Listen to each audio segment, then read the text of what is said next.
The Tekken movie was released in 2010. While it wasn't a great movie, it was at least half decent at best. I'll probably give it a 5 out of 10. The film does make a decent effort at sharing some visuals and some moments from the game series. Firstly, I want to look at the costumes and hairstyle in the movies, see how they match up to the game series. Jin is the main character from the movie, and for the most part, he looks pretty much like the game character. His red power gloves are the same style as the ones in the game, and while on the photo, he has the blue flames on his pants. His hair is a little off, but overall it's still a good effort. Jun Kasama appears very briefly in the film.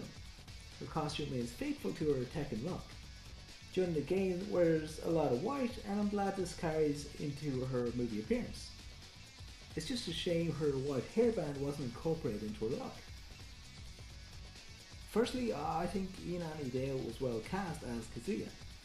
It's just a shame they had to give him a ridiculous looking goatee. It's almost like they were trying to make Kazuya look even more evil. It's just a shame the scars are lost and a red eye. Martial Law is a very simple character to get right. He's the type of character that would be easy to cosplay. The problem is the martial art is based on Bruce Lee, so getting a martial artist that looks like Bruce Lee is essential for the part. I think if his hair was slightly longer, a little bit shaggier, it would have looked better. Miguel is by name only. The costume is completely off, as is the entire look of the character. Bare chest with tattoos and short hair is completely wrong. The only effort they put in is for the pants, and that's not perfect either. Nina Williams looks like a mannequin that's on display on the front window of an adult shop, modelling the latest dominatrix fashion. The only good I can say is that the colours are similar and the black straps. But that's all. Raven is loosely based on Wesley Snipes' appearance in the Blade films. And I must say I am impressed that they found an actor that looks exactly like Raven without having Wesley or Snipes in his name. The platinum hair colour is perfect. The X scar on his face is there, and the sunglasses. The costume looks slightly cheap, but the colours are correct and there are some nice details in its design. Sergei Dragunov looks like your standard military character. There are some things the costume does right. The style of the jacket is the same as the games. The black leather gloves are also present. The red tie is seen in both versions, and there are some symbols on the collar of his jacket. Sergei in the games wears a tan coloured suit with a white shirt. He also wears a brown leather belt and has bird symbols on the left and right chest of his jacket. The hairstyle is pretty much the same. Steve Fox, or Dad Fox as I like to call him, is completely different to his game character.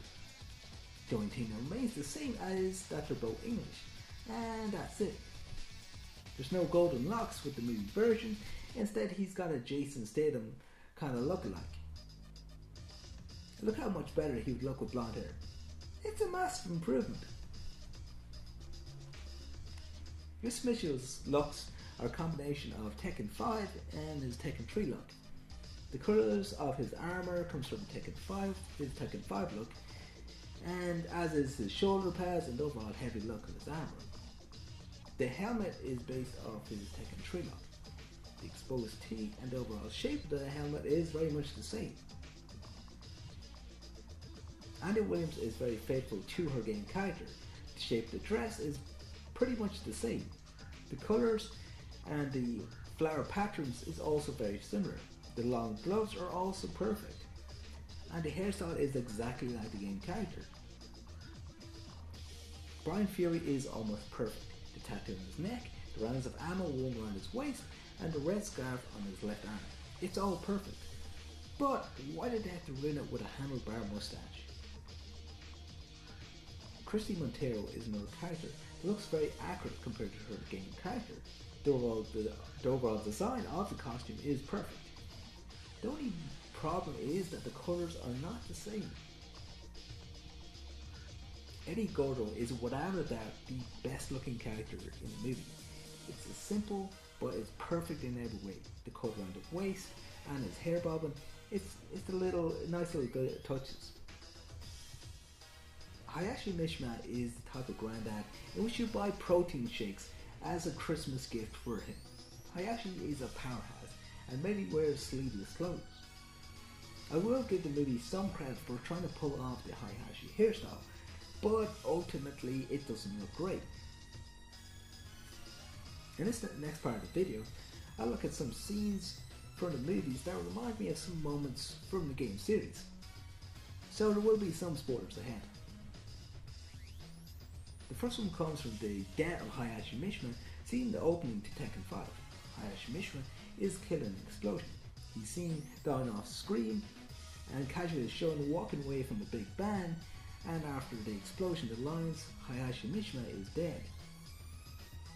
In the movie, Kazuya is seen saying it, and in Tekken 5 it's Raven.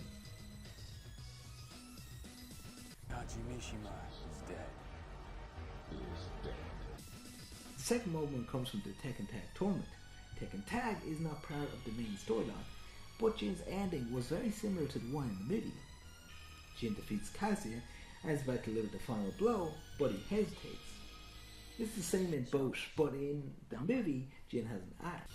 The final moment comes from Tekken 5. Jin's ending, in which he wins the Iron Fist tournament. He's shown walking down a long hall with men on his left and right hand side. They slowly salute him as he walks by. The movie has a similar scene in which Jin is walking away from the Tekken arena and the Tekken Force are saluting him as he walks by them.